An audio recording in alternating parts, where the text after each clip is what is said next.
Hello students, कैसे हैं आप सब लोग। उम्मीद करते हैं आप सब लोग बहुत अच्छे होंगे।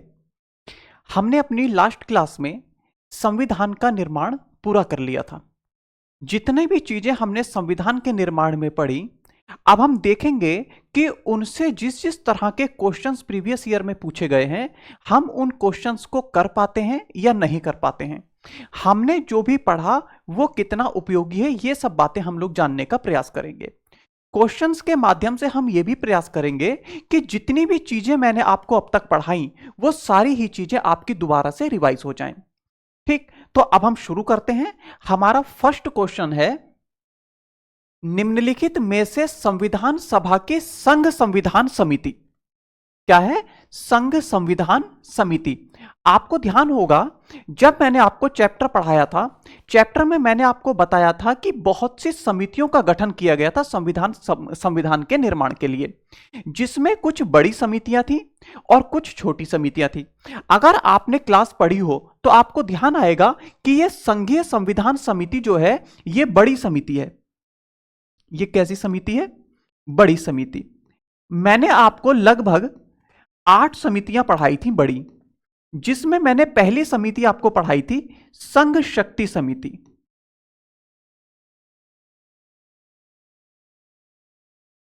संघ शक्ति समिति।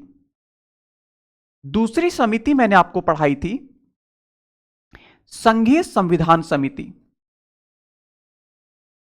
संघीय संविधान समिति। तीसरी समिति मैंने आपको बताई थी राज्यों के से संबंधित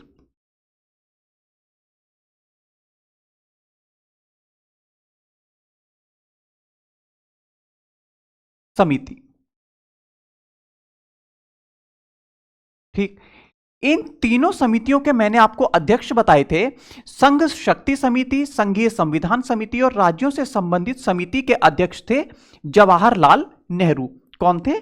पंडित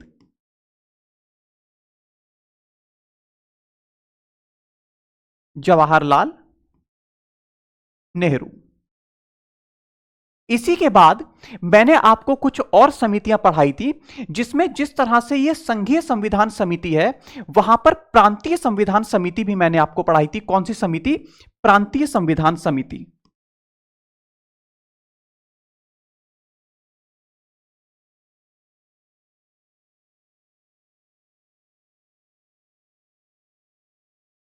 एक समिति और मैंने आपको पढ़ाई थी, सबसे बहुत ही अच्छी समिति थी मौलिक अधिकार,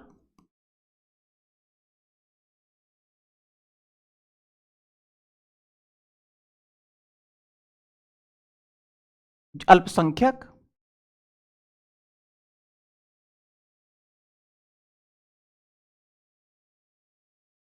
जनजाति,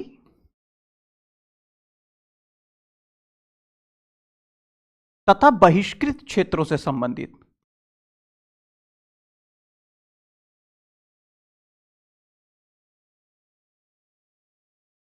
क्षेत्र संबंधी समिति।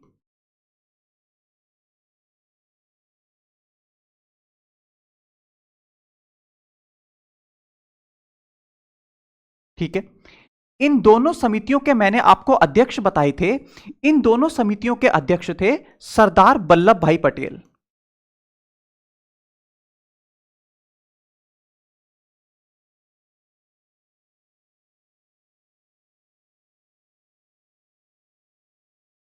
ठीक, अब जरा आप देखने का प्रयास कीजिए।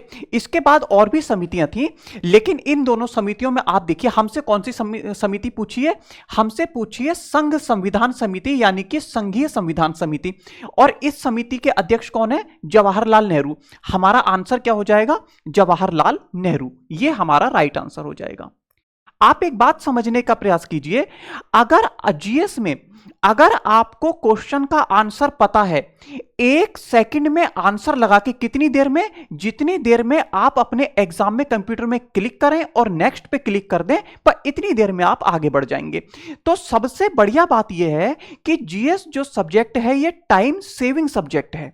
ये टाइम टेकिंग सब्जेक्ट नहीं है, ये टाइम सेविंग सब्जेक्ट है। जीएस आपकी जितनी अच्छी होगी, जितनी स्ट्रांग होगी, आप जीएस में से समय को सेव करके उतना ही आप रीजनिंग या मैथमेटिक्स में यूज कर सकते हैं। क्योंकि मैथमेटिक्स में अगर मान लीजिए एसएससी में 25 क्वेश्चंस पूछे जाते हैं, उसमें से लगभग 20 क्वेश्चंस ऐसे होते हैं जहां पर आप बड़ी आसानी से, अगर अच्छी मैथमेटिक्स आपने पढ़ी है, तो उन क्वेश्चंस को एक सही समय सीमा में आप लोग कर पाते हैं। लेकिन वहीं 4 से 5 सवाल ऐसे होते हैं जहां पर आपको समय देने की जरूरत होती है। ठीक, तो यहां से जीएस जितनी अच्छी आप कर लेंगे तो यहां से समय बचाकर आप मैथमेटिक्स में लगा सकते हैं। सेम प्रोसेस रीजनिंग के साथ भी होता है। वहां पर 20 क्वेश्चंस ऐसे आएंगे जिसको अगर आपने रीजनिंग अच्छे से पढ़ी है आसानी से कर लेंगे। 4-5 क्वेश्चंस में टाइम टेकिंग होता है, वहां टाइम लगता है। तो जीएस से आप समय सेव कर सकते हैं, इसीलिए जीएस को बहुत अच्छी तरीके से हम लोगों को पढ़ना चाहिए। हमारा आंसर हो गया ये। ठीक है, तो हम आगे बढ़ जाएं। बड़ी समितियों के बारे में, कुछ के बारे में मैंने आपको बताया। बाकी जितनी समितियां थी आप हमारी पीडीएफ नीलमणि एजुकेशन पे आपको मिल जाएगी, वहां से आप सारी समितियां, और क्लास में भी मैंने आपको पढ़ा दिया है। नेक्स्ट क्वेश्चन पर हम आगे बढ़ते हैं। देखिए, गीत जन गण मन को भारत के राष्ट्रगान के रूप में किस वर्ष स्वीकार किया गया था? आप जरा सबसे पहले एक बात को समझने का प्रयास कीजिए। जनगण मन जो है वो राष्ट्रगान है। जन गण मन, ये जो है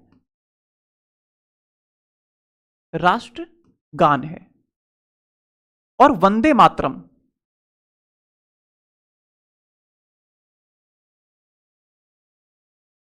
ये जो है हमारा राष्ट्रीय गीत है। सबसे पहले तो जब भी क्वेश्चन में आपसे पूछा जाए तो आप लोग ये देखने का प्रयास करें कि हमसे राष्ट्रगान के बारे में पूछा गया है या राष्ट्रीय गीत के बारे में पूछा गया है। दोनों में डिफरेंस आपको पता होना चाहिए। दूसरी बात, क्वेश्चन में लिखा है गीत जनगण मन, तो पहली बात यह है 24 जनवरी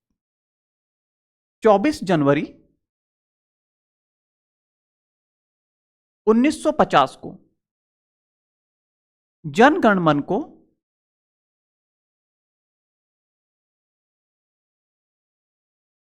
राष्ट्रगान के रूप में अपनाया गया।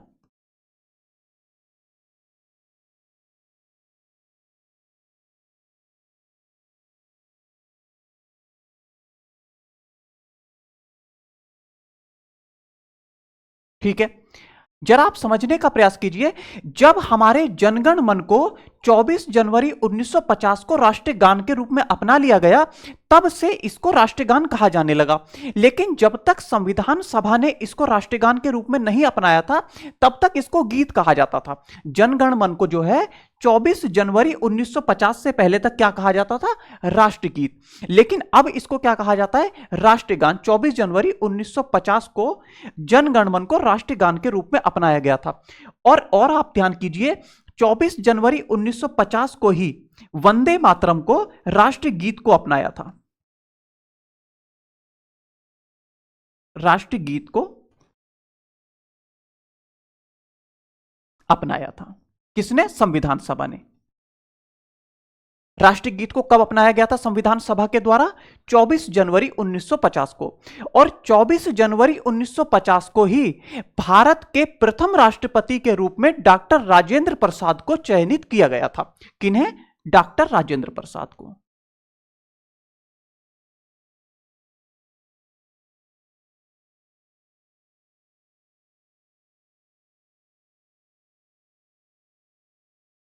प्रथम राष्ट्रपति के रूप में।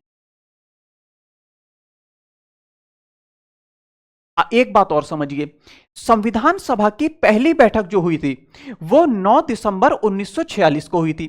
संविधान सभा की पहली बैठक जो हुई थी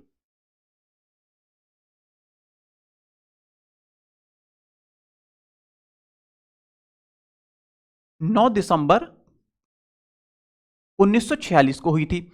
और संविधान सभा की अंतिम बैठक जो हुई थी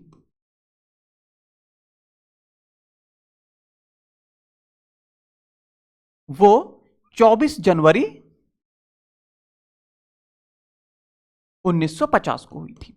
तो 24 जनवरी 1950 जो डेट है इतने संदर्भों में महत्वपूर्ण है। किस किस संदर्भ में? 24 जनवरी 1950 को राष्ट्रगान को अपनाया गया, राष्ट्रगीत को अपनाया गया और डॉक्टर राजेंद्र प्रसाद को भारत के प्रथम राष्ट्रपति के रूप में चुना गया। और लास्ट अंतिम बैठक जो हुई थी संविधान सभा की, वो भी 24 जनवरी 1950 को हुई थी। इतनी सारी बातें आप लोग ध्यान रखिए, जिस तरह का क्वेश्चन आए उस तरह का आप लोग आंसर करने का प्रयास कीजिए। अब हम अपने क्वेश्चन को देखते हैं कि जनगण मन को राष्ट्रीय गान के रूप में किस वर्ष अपनाया गया, तो किस वर्ष? 1950 में। तो यहां पर तो आंसर बड़ा आसान है, लेकिन अगर डेट भी पूछ लेता तो हम क्या लगाते? 24 जनवरी 1950 को। ठीक, आगे बढ़ जाएं। तो इतनी सारी चीजें आपने एक ही क्वेश्चन में जानने का प्रयास किया। इसी तरह से जो चीजें मैंने पढ़ाई थी उन सब चीजों को हम लोग रिवाइज करने का प्रयास कर रहे हैं।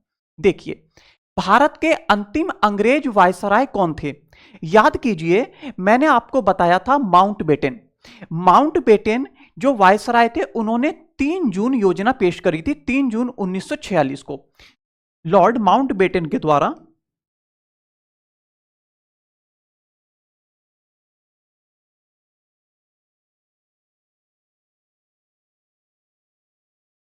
एक योजना पेश की गई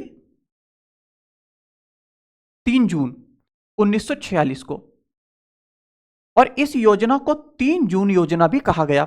और इस योजना में भारत के विभाजन तथा सत्ता हस्तांतरण की बात की गई थी। और इसी 3 जून योजना के बाद 1947 का भारत स्वतंत्रता अधिनियम पारित कर दिया गया था। लॉर्ड माउंटबेटन की 3 जून योजना को आधार बनाते हुए 1947 का भारत स्वतंत्रता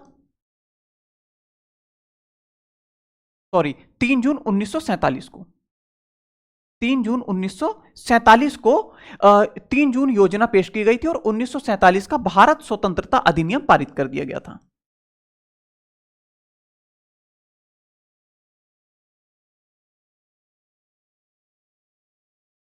भारत स्वतंत्रता अधिनियम के द्वारा भारत को 15 अगस्त 1947 को स्वतंत्र कर दिया गया।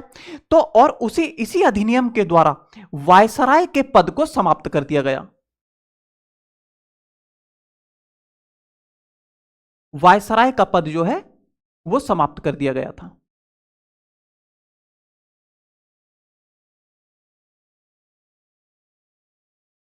ठीक है, वायसराय का पद जब समाप्त कर दिया गया और इसके बाद लॉर्ड माउंटबेटन ही स्वतंत्र भारत के प्रथम गवर्नर जनरल हो गए थे।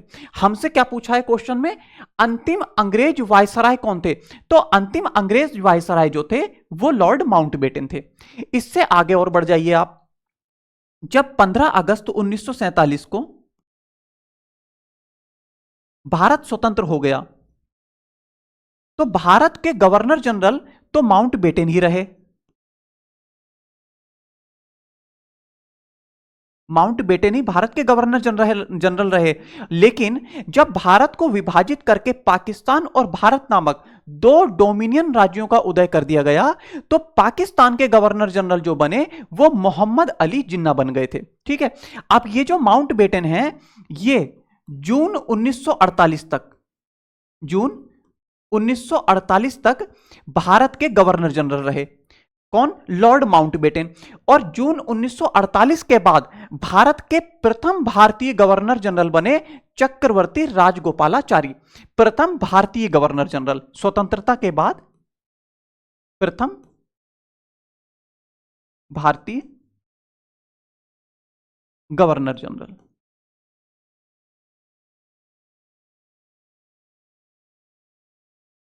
कौन बने?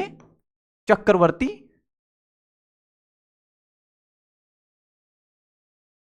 राजगोपालाचारी।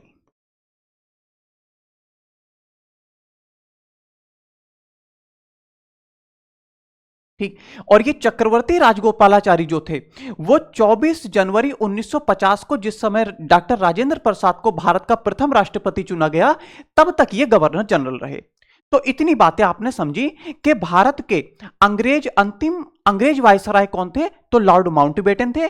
और प्रथम भारतीय गवर्नर जनरल कौन थे? वो चक्रवर्ती राजगोपालाचारी थे, जो स्वतंत्रता के बाद बने थे। जब भारत स्वतंत्र हो गया और पाकिस्तान अलग डोमिनियन राज्य बना, तो स्वतंत्रता के बाद पाकिस्तान के प्रथम गवर्नर जनरल कौन हुए? मोहम्मद अली जिन्ना हुए। हमारे क्वेश्चन का आंसर क्या हो जाएगा? भारत के अंतिम अंग्रेज वायसराय, अंतिम अंग्रेज वायसराय थे लॉर्ड माउंटबेटन। हमारा आंसर हो जाएगा सी। ठीक, इतनी बातों को आप लोगों ने जानने का प्रयास किया। अब क्वेश्चन में कभी भी भारत के अंतिम अंग्रेज वायसराय पूछ लिया जाए, स्वतंत्र भारत के प्रथम भारतीय गवर्नर जनरल पूछ लिया जाए, या स्वतंत्रता के बाद भारत के प्रथम गवर्नर जनरल पूछ लिया जाए जो लॉर्ड माउंटबेटन थे, जिस तरह का क्वेश्चन पूछा जाए उस तरह का आप लोग आंसर कर पाएंगे। ठीक, नेक्स्ट क्वेश्चन पर हम आगे बढ़ जाते हैं। देखिए, संविधान सभा के सदस्यों ने भारत का संविधान तैयार किया, वे थे ब्रिटिश संस्था द्वारा नामित। पहली बात यह है, जब मैंने आपको बताया था संविधान सभा का गठन, तो ये जो क्वेश्चन है कहां से है? संविधान सभा के गठन से। संविधान सभा का गठन किस प्रकार से हुआ था?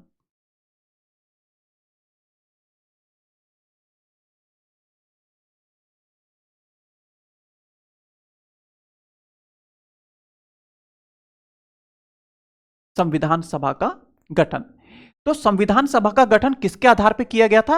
कैबिनेट मिशन के आधार पर संविधान सभा का गठन किया गया था। तो पहला तो आपका फैक्ट बनता है कैबिनेट मिशन के आधार पर।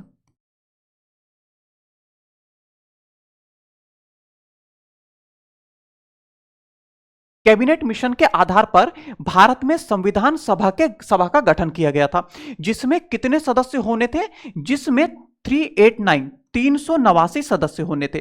और इन सदस्यों का चुनाव किस प्रकार से किया जाना था? इन सदस्यों का चुनाव अप्रत्यक्ष रूप से आनुपातिक प्रतिनिधित्व प्रणाली के आधार पर किया जाना था। पहली बात क्या हुई? पहली बात तो यह है कि संविधान सभा के सदस्यों का चुनाव एक निर्वाचक मंडल के आधार पर होना था। किस प्रकार से? अप्रत्यक्ष रूप से। अप्रत्यक्ष रूप से एक निर्वाचक मंडल के द्वारा।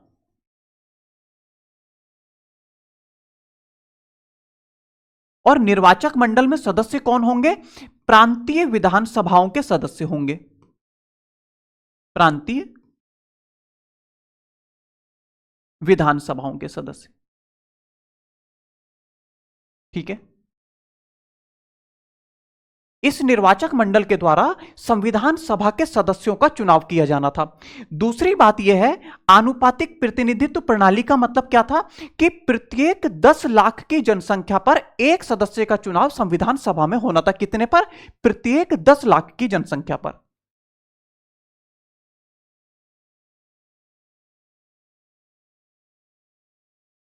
दस लाख पर एक सदस्य। ठीक, तो अब हम जरा आंसर करने का प्रयास करेंगे। ब्रिटिश संस्था द्वारा नामित, नहीं, ब्रिटिश सरकार का तो इसमें कोई रोल नहीं था, क्योंकि संविधान सभा के सदस्यों का चुनाव भारतीयों द्वारा ही किया गया था। ठीक, तो पहला तो नहीं हो सकता। दूसरी बात, गवर्नर जनरल द्वारा नामित, नहीं, गवर्नर जनरल द्वारा नामित नहीं थे। तीसरी बात, विभिन्न प्रदेशों की विधान सभाओं द्वारा, यह ठीक है। क्यों? क्योंकि जितने राज्य थे, राज्यों की प्रांतों की विधानसभा के सदस्यों का एक निर्वाचक मंडल बनाया गया और उस निर्वाचक मंडल के द्वारा संविधान सभा के सदस्यों का चुनाव किया गया था। तो किस प्रकार से हुआ? जनता द्वारा अप्रत्यक्ष रूप से संविधान सभा के सदस्यों का चुनाव किया गया। तो यह आंसर तो सही आ रहा है।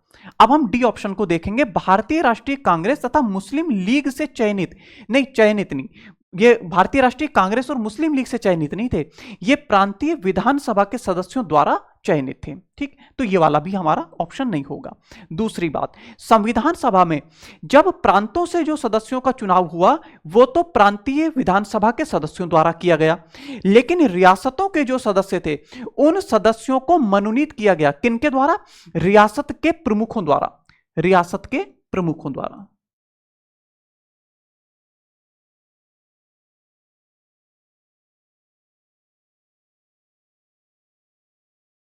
ठीक है, रियासत के प्रमुखों द्वारा इनको चयनित किया, मनोनीत किया गया था। और बाकी जो सदस्य थे वो प्रांतीय विधानसभा द्वारा, निर्वाचक मंडल द्वारा चयनित किए गए थे। यहां पर कुछ बातों को आप लोग और जानने का प्रयास कीजिए। पूछा जाता है कि संविधान सभा में महिला सदस्य कितनी थी? तो महिला सदस्य कितनी थी? 15 महिला सदस्य। अब ये जो 15 महिला सदस्य थी, हमारी पीडीएफ में पूरी 15 महिला सदस्यों का नाम वहां पर दिया गया है। आप लोग एक थोड़ी सी उस पर नजर मार लेंगे कि कौन कौन सी महिला सदस्य थी। दूसरा, संविधान सभा में अनुसूचित जाति के कितने सदस्य थे? तो शेड्यूल्ड कास्ट के 33 सदस्य थे। शेड्यूल्ड कास्ट के कितने सदस्य थे? 33 सदस्य। ठीक, इस तरह से बहुत सारे फैक्ट्स हैं। ये बातें आप लोग हमारी पीडीएफ में, हमारी क्लासेस में पूरा बताया गया, वहां से आप देख लेंगे। ठीक, तो हमने संविधान सभा के निर्माण की कुछ बातों को जानने का प्रयास किया। आगे देखेंगे। संविधान का मसौदा तैयार करने वाली समिति, ड्राफ्ट कमेटी यानी कि प्रारूप समिति। मैंने आपको जब बड़ी समितियां पढ़ाई थी, बड़ी समितियों में मैंने पढ़ाया था कि सबसे महत्वपूर्ण जो समिति थी वो प्रारूप समिति थी। सबसे महत्वपूर्ण समिति कौन सी थी? प्रारूप समिति।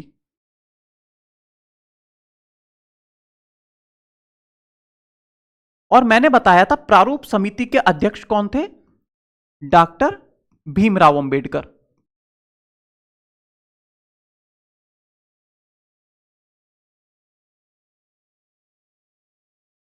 और इस प्रारूप समिति में सदस्य संख्या कितनी थी? तो 7 सदस्य संख्या थी। मैंने आपको बताया था कि प्रारूप समिति वो है जिसने संविधान का प्रारूप तैयार किया और सबसे महत्वपूर्ण समिति थी। इसीलिए इसके 7 सदस्यों के बारे में हम लोगों को पता होना चाहिए।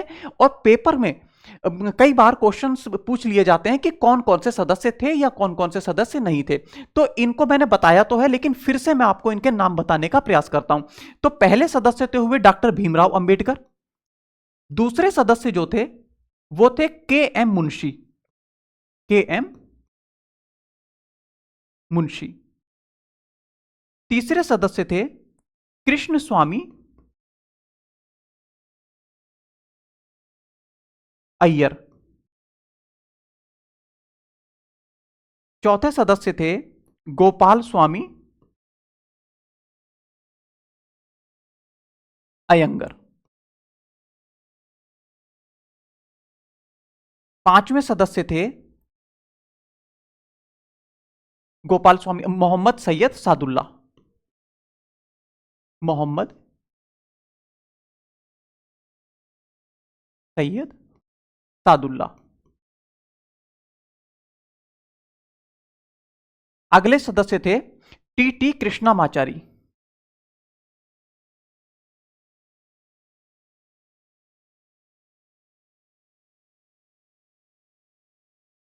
और एक सदस्य थे एन माधवराव।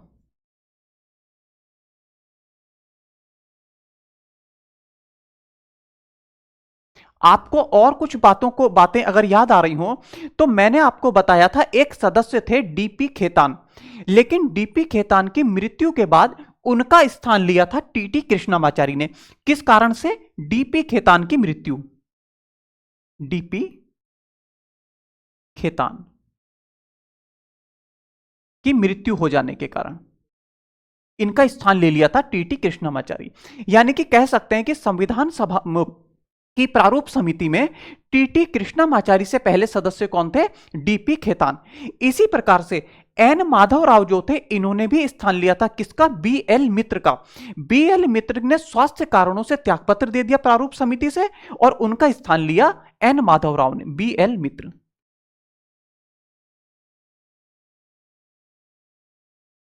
स्वास्थ्य कारणों से त्यागपत्र दे दिया था। ठीक, इतनी बातें हम लोगों ने जानने का प्रयास किया। यह पूरे प्रारूप समिति का ढांचा है जो आपको पता होना चाहिए।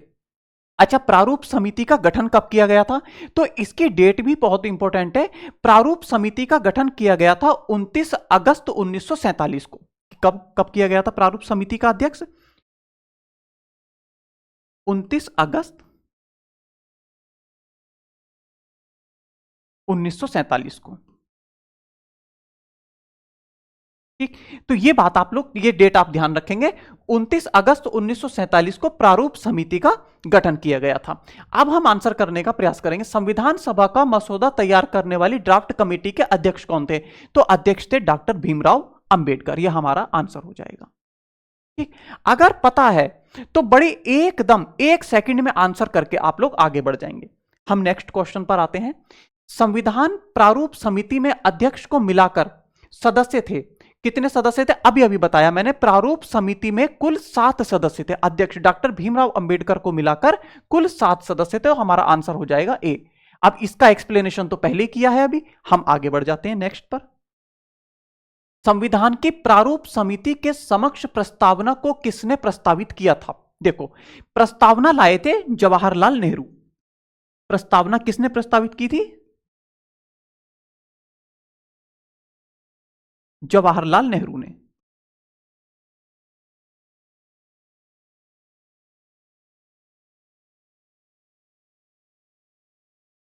ठीक है, और प्रस्तावना को संविधान में सबसे बाद में जोड़ा गया था। याद रखना कि प्रस्तावना को सबसे बाद में जोड़ा गया था संविधान में।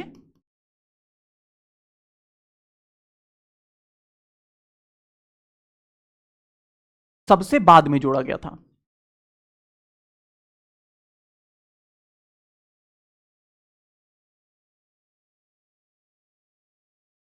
ये सबसे पहले प्रस्तावना को पढ़ते हैं भाई। जब संविधान हम लेंगे सबसे पहले प्रस्तावना मिलेगी, फिर अनुभाग, फिर उसमें अनुच्छेद मिलेंगे।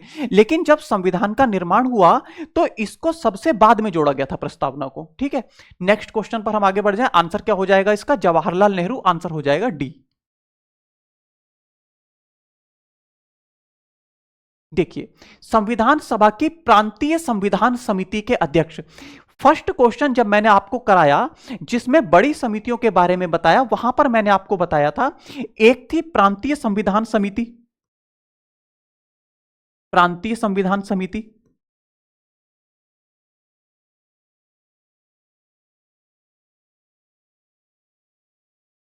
और एक थी मौलिक अधिकार, अल्पसंख्यक, जनजाति और बहिष्कृत क्षेत्रों से संबंधित समिति। इनके अध्यक्ष कौन थे? सरदार पटेल। सरदार वल्लभ भाई पटेल।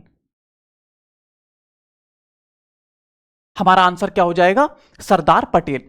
यहीं पे कुछ और समितियां थी, जैसे प्रक्रिया नियम समिति। प्रक्रिया नियम समिति के अध्यक्ष कौन थे? प्रक्रिया नियम समिति।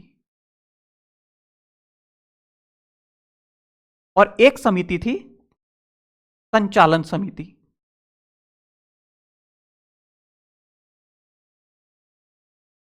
दोनों समितियों के अध्यक्ष थे डॉक्टर राजेंद्र प्रसाद।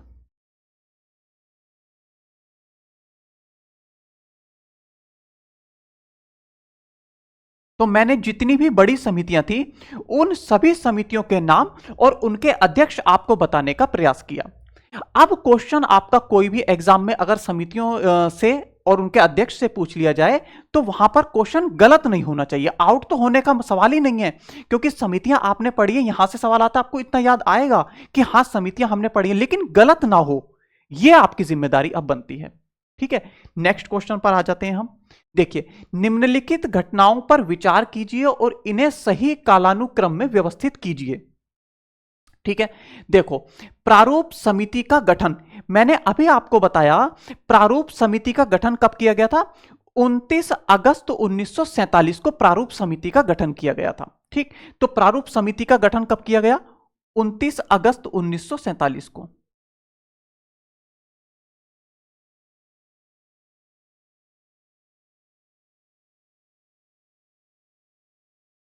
ठीक है, दूसरा, भारतीय संविधान पारित हुआ। याद रखिए, पारित होने की बात हो रही है। संविधान को पारित करना, संविधान को अंगीकार करना या संविधान का तैयार होना। संविधान को पारित किया गया था 26 नवंबर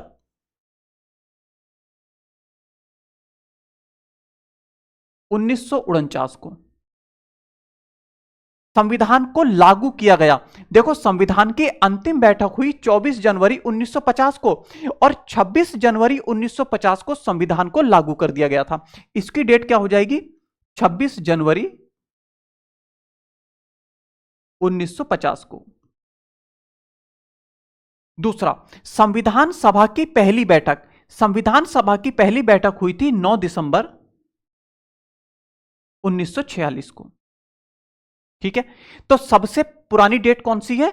9 दिसंबर 1946। सबसे पहला क्या आएगा? 4। दूसरा, ये देखो 50, 49, 47, दूसरे पे क्या आएगा? 1, फिर 49, 2, फिर 3। ठीक, अब जिसमें ये वाला आंसर हो वो आप देख लीजिए, उसको आंसर कर देंगे। 4, 1, 2, 3 हमारा डी ऑप्शन है, ये हमारा आंसर हो जाएगा। ठीक, तो एक ही क्वेश्चन में लगभग पूरे संविधान को एग्जामिनर ने जानने का प्रयास किया है। कब प्रारूप समिति का गठन किया, कब पहली बैठक हुई, कब संविधान बनकर तैयार हुआ, कब संविधान लागू हुआ, उसने एक ही क्वेश्चन में सारी बातों को पूछने का प्रयास किया है। ठीक है, आगे बढ़ जाएं नेक्स्ट क्वेश्चन पर। देखिए, 1946 में गठित संविधान सभा के बारे में निम्नलिखित में से कौन सा कथन सही है? देखो, संविधान सभा का गठन 1946 में किया गया था। देखिए, सभी सदस्य भारतीय राष्ट्रीय कांग्रेस तथा मुस्लिम लीग द्वारा संयुक्त रूप से मनोनीत थे। देखो, मनोनीत तो थे नहीं, क्यों? क्योंकि संविधान सभा के सदस्यों का चुनाव प्रांतीय विधान सभाओं, विधान परिषदों के द्वारा अप्रत्यक्ष रूप से चुना गया था, तो मनोनीत तो थे नहीं। यहां पर तो पहली बात, मनोनीत की वजह से यह ऑप्शन गलत हो जाएगा। दूसरा, सभी सदस्य ब्रिटिश सरकार द्वारा मनोनीत थे। मनोनीत तो थे ही नहीं, किससे थे? चुनाव किया गया था उनका एक निर्वाचक मंडल के द्वारा। अधिकतर सदस्य प्रांतीय विधानसभाओं द्वारा निर्वाचित, निर्वाचित थे। और किनके द्वारा निर्वाचित थे? प्रांतीय विधान परिषद के सदस्यों के द्वारा। तो प्रांतीय विधानसभाओं द्वारा निर्वाचित, ये ठीक लग रहा है ऑप्शन। चौथा दे, सभी सदस्य जनता द्वारा निर्वाचित थे। नहीं, जनता द्वारा निर्वाचित नहीं थे।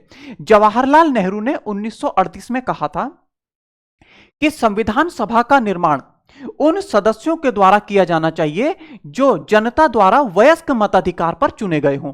लेकिन उसका परिणाम यह हुआ, विचार जब किया गया तो कहा गया कि यदि हम इस तरह का चुनाव करवाते हैं वयस्क मताधिकार के आधार पर, यदि संविधान सभा के सदस्यों का चुनाव होगा तो उसमें बहुत अधिक समय भी लगेगा और बहुत अधिक पैसा भी लगेगा।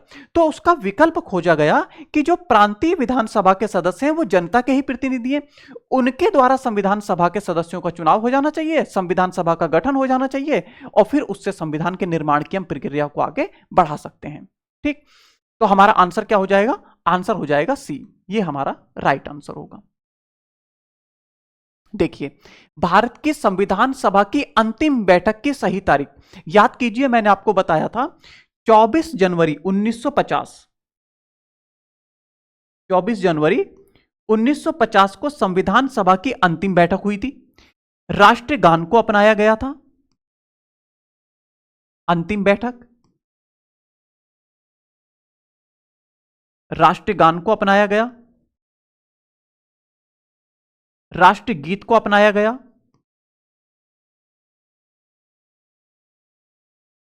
और डॉक्टर राजेंद्र प्रसाद को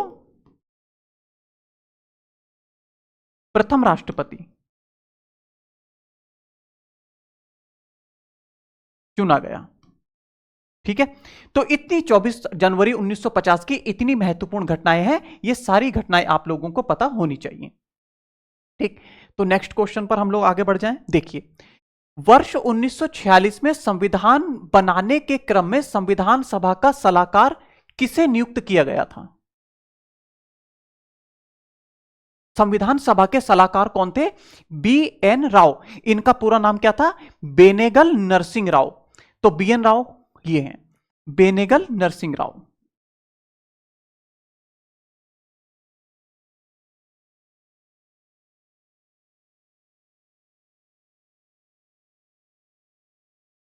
तो हमारा आंसर हो जाएगा ए। भारतीय संविधान के पिता किसे कहा जाता है? भीमराव अंबेडकर को। एक बात और ध्यान रखिएगा, आपको याद होगा संविधान सभा का गठन 1946 में किया गया, लेकिन भारत स्वतंत्र कब हुआ? 15 अगस्त 1947 को। आपसे कोई एक ऐसा फैक्ट पूछ लिया जाए कि संविधान सभा का गठन भारत की स्वतंत्रता से पहले कर दिया गया था, तो हां, पहले कर दिया गया था। संविधान सभा पहले गठित हो गई थी और भारत बाद में स्वतंत्र हुआ था। ठीक है, इतनी बात आप लोग ध्यान रखेंगे। जी.वी. मावलंकर भारत की संविधान सभा के अध्यक्ष थे। ये देखिए क्या क्या पूछा गया है। मौलिक अधिकारों अल्पसंख्यक जनजाति बहिष्कृत क्षेत्रों संबंधी सलाहकार समिति। आप याद कीजिए, मैंने कुछ छोटी समितियां आपको बताई थी, छोटी समितियां।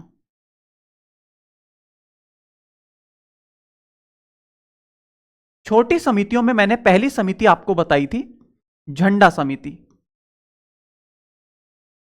झंडा समिति के अध्यक्ष थे जेबी कृपलानी।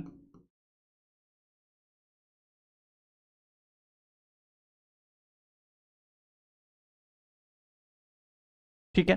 दूसरी मैंने समिति आपको बताई थी राष्ट्रीय ध्वज संबंधी।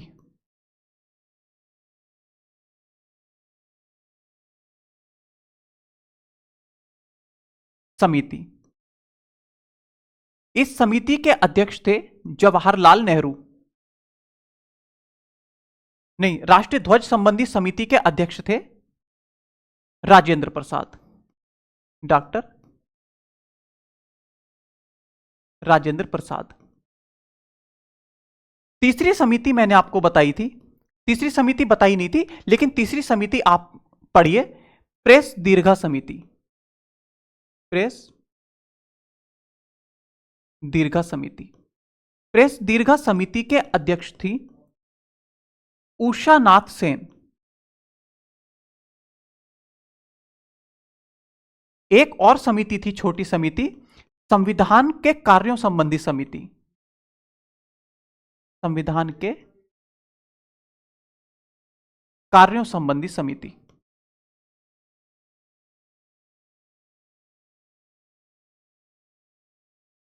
इसके अध्यक्ष थे के एम मुंशी।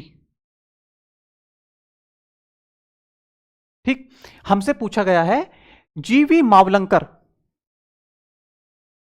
संविधान के कार्यों संबंधी समिति जीवी मावलंकर। जीवी मावलंकर। ठीक। और ये जो कार्य सूची समिति है, इसी के अध्यक्ष थे जीवी मावलंकर। तो आंसर हमारा क्या हो जाएगा? कार्य सूची समिति। राष्ट्रीय ध्वज संबंधी तदर्थ समिति के अध्यक्ष कौन थे? डॉक्टर राजेंद्र प्रसाद। और मौलिक अधिकार और अल्पसंख्यकों से संबंधित समिति, ये बड़ी समिति है, इसके अध्यक्ष थे जवाहरलाल नेहरू। ठीक। देखिए, निम्नलिखित में से किसने संविधान सभा में उद्देश्य प्रस्ताव रखा था? उद्देश्य प्रस्ताव रखा था 13 दिसंबर 1946 को। उद्देश्य प्रस्ताव लाया गया जवाहरलाल नेहरू के द्वारा।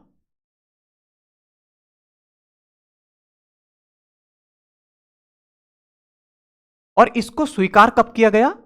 22 जनवरी 1947 को उद्देश्य प्रस्ताव को स्वीकार कर लिया गया।